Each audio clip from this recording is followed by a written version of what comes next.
प्राचीन काल में और मध्य काल में राजाओं ने अपने पद का देवीकरण किया था। अपनी तुलना देवताओं से करते थे। वो ऐसा करने की आवश्यकता क्यों पड़ती थी? क्योंकि जब राजाओं की स्थिति कमजोर हो जाती थी तब अपने अधिकारियों और जनता के बीच में लोकप्रियता प्राप्त करने के लिए वो अपने पद का देवीकरण करते थे। पहला शासक हमें दिखाई देता है अशोक। अशोक ने अपने पद का देवीकरण किया और देवा नाम पी की उपाधि धारण की। ऐसा करने की आवश्यकता क्यों पड़ी? क्योंकि अशोक ने अपने भाइयों या कम से कम एक भाई सुसीम की हत्या करके राजगद्दी प्राप्त की थी। तो अधिकारियों में, मंत्रियों में और जनता में असंतोष रहा होगा।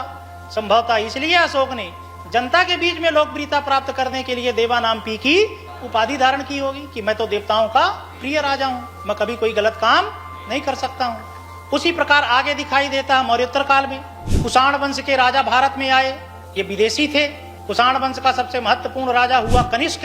कनिष्क के सिक्कों में और उसके अभिलेखों में उसकी उपाधि मिलती है देवपुत्र। तो उसने अपने आप को देवताओं का प्रिय भर नहीं बल्कि देवताओं का पुत्र तक कहा। और यह आवश्यकता कनिष्क को क्यों पड़ी होगी? क्योंकि कनिष्क विदेशी था। संभवतः भारत के लोग उसे पसंद नहीं कर रहे होंगे, इसलिए भारतीयों के बीच में लोकप्रियता प्राप्त करने के लिए उसने अपने पद का देवीकरण किया और देवपुत्र की उपाधि धारण की। उसी प्रकार आगे गुप्त काल में राजा हुआ चंद्रगुप्त द्वितीय या चंद्रगुप्त विक्रमादित्य। इसने भी देवराज, देवगुप्त या देवश्री की उपाधियां धारण की थी। यह आवश्यकता चंद्रगुप्त द्वितीय को क्यों पड़ी होगी?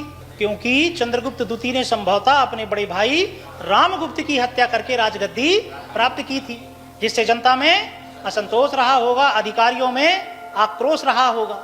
और इसी आक्रोश को दूर करने के लिए उसने अपने पद का देवीकरण किया।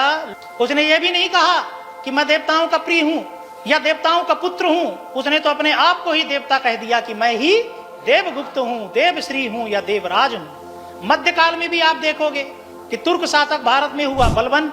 बलबन ने अपने सुल्तान नसरुद्दीन महमूद की हत्या करके राजगद्दी प्राप्त की थी। तो दरबार के तुर्की अमीरों में, अधिकारियों में असंतोष रहा होगा, इसीलिए बलबन ने भी अपने पद का देवीकरण किया और उसने जिल्ल-ए-इलाही की उपाधि धारण की। जिल्ल-ए-इलाही अर्थात अल्लाह की छाया, कि मैं अल्लाह की छाया हूँ, फोटोकॉपी हूँ, अल्लाह का नूर मुझ में चमकता है।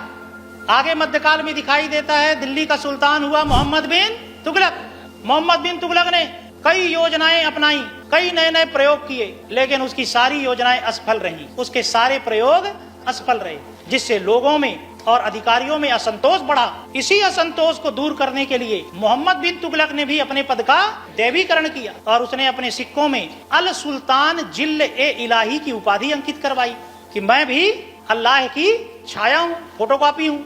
मुगल काल में भी हमें दिखाई देता है अकबर ने मिर्जाओं और उज्बेकों के खिलाफ सैनिक कार्रवाइयां की, उनके विद्रोहों को सैन्य शक्ति के दम पर कुचलने का प्रयास किया, जिससे मुस्लिम वर्ग के ही लोगों में अकबर के प्रति असंतोष था। अकबर ने भी इस असंतोष को दूर करने के लिए अपने पद का देवीकरण किया और अकबर ने जिल्ल-ए-इलाही की उपाधि धारण की कि मैं भी अल्लाह की छाया हूं। तो हम ये देखते हैं कि भारतीय इतिहास में जब जब राजाओं की स्थिति कमजोर हुई या राजाओं को अपने अधिकारियों और जनता के बीच में लोकप्रियता प्राप्त करने की आवश्यकता महसूस हुई, तब तब राजाओं ने अपने पद का देवीकरण किया। तो राजनीतिक असंतोष जैसी समस्याओं का हल धर्म के माध्यम से राजाओं ने खोजने का प्रयास किया और इसमें बहुत कुछ वो सफल भी हुए। ऐसी ही दिलचस्प और जानकारी से भरपूर वीडियो के लिए चैनल को लाइक करें, शेयर करें, कमेंट करें और सब्सक्राइब करना ना भूलें।